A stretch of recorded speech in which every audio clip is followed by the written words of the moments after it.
But even as the international community struggles to find a solution to al-Shabaab's increasingly sophisticated recruitment methods, the local British Somali community is fighting back. Ghaladan means alarm in Somali. Abdi Shiri wrote the song after a suicide bomber detonated himself in the middle of a high school graduation ceremony in Mogadishu. Today, it's one of the most popular Somali songs of all time.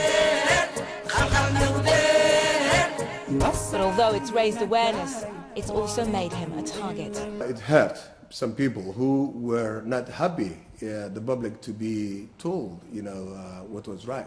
So as a result of that, I've been threatened with death, as you probably heard. So people want to silence me and, keep quiet. And I have received emails, telephone calls asking me to shut up. But Abdi says he's not afraid.